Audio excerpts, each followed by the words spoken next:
Here, read this. Woof. Just a quick video to recommend a documentary that's currently on iPlayer. It's made in 1996. It's Maya Angelou on Burns. Maya Angelou travels to Scotland, visits Ayrshire, takes in a night of Burns' song at Dundonald Castle, and meets several Burnsians and talks about the legacy of Burns, but mostly about her appreciation of Burns, which is really the great reason to watch this documentary. She is so expressively appreciative of what she loves about Burns, what she loves about music and song. But the other thing that's interesting about the documentary is that you might think that it's something of a mismatch, Maya Angelou and Burns. You might think that it's going to be a sort of fish out of water documentary to see Dr. Maya Angelou dressed to the nines. She always is, wearing spectacular sort of sequined outfits.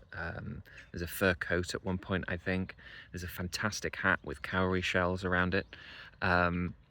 You might think that, oh, it's just going to seem like she's really, really out of place, and she doesn't, bring up the fact that she's obviously the only person who's not white at this party at Dundonald Castle. But actually, the more that the documentary goes on and the more you think about it afterwards, there's more in common between Burns and Angelou than you might expect. So what I didn't know biographically is how much Burns meant to her when she was younger. She talks about meeting Robert Burns in a hamlet in Arkansas. And amazingly, in a small village, a hamlet in Arkansas, I met Robert Burns. They both grew up poor. There's one point where Angelou is taken to the Burns Heritage Museum, the house where Burns was born in Ayrshire. And she says, here is where Burns was born, in a small house, and I know small houses. But what she also points out is how much the Bible and songs figured in both of their upbringings. Another interesting biographical similarity is that they both had a sense at a very young age of being something of a prodigal. She's talking to a Burnsian at one point and recognises that she shares this fact with Burns and says, yes, at 12 I knew I was going to be a success. What's funny is she thought at that age she was going to be a success in real estate. I would have my own briefcase. I would wear shoes and with matching purses. And I would have gloves. And that's compared to Burns's stated belief that in years to come, suppers would be held in his honour. How right he was. Angelou also talks about a slightly different sense of her own power. When she's handed the Kilmarnock edition, an original, she says fearfully, "I hope my eyes don't fade its print." But she also talks about when she was a child. She was a mute for a long time, and what contributed to her mutism was the fact that as a very young girl she'd been abused, and eventually named the abuser. And after she named her abuser, he was imprisoned and then released and then died. And this impressed the young Angelou with the awful power of her speech. So when she says, when she's handed the Kilmarnock edition, I hope my eyes don't fade its print, she's obviously joking, but at the same time there's a sort of shadow of her prodigal and fearsome powers. But the other thing I was thinking about watching the documentary was the similarities between the poetry of Maya Angelou and Robert Burns. Again, you might not think there is much in common at first glance or first reading, but there actually is. When you look at the humour of the poetry, they're both quite bawdy in a lot of places. Yes, it's fine to be funny too. I think he knew that so well.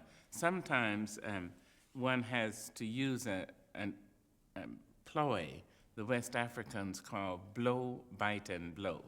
And that means you blow on an area until it's anesthetized. You quickly bite and then blow again. And the person doesn't know he's been bitten. Right. So that This is the basis. that's what Holy Willie's prayer Yes, is. it It's is. blow, bite, and blow. Angelou has a line in a poem where she says something like, climb into the streets like you climb into the ass end of a lion. Then there is the songiness of her poems. Like Burns, many of her poems feel like they are, barely restrained songs. And it's funny in the documentary that almost every Burns poem that we hear, obviously he wrote a lot of songs as well, but the poems have been set to music. The night at Dundonald Castle is a parade of basically Burns hits sung. There's a great performance by Dick Gaughan which goes down particularly well with Angelou. That's it. That's it. That is exactly it. That's what I mean. That human beings are more alike than we are unalike. There are the sellers and there are the sold. And sometimes the sellers get sold. The bastards.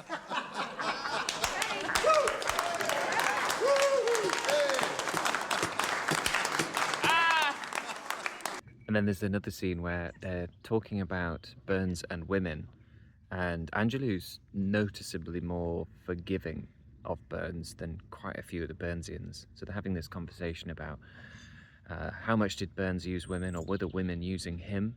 Not a take you'd be likely to hear these days, I don't think. Or it would have to come from someone with the stature of Angelou for people not to immediately disagree.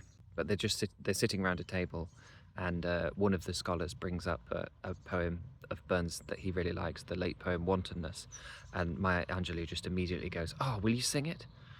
And the guy looks a little bit startled and says, "Well, I'm no singer." And then he's obviously persuaded, and he starts singing, and he's an amazing singer. Wantonness forevermore, wantonness has been my ruin, yet for all my dole and care, it's wantonness forever. Now that will never leave my ears or my heart. So it's like everybody in this documentary just has a fantastic voice, including Angelou herself. She sings one of her own poems towards the end at Dundonald Castle. And it's a captivating performance that revolves around basically fake laughter.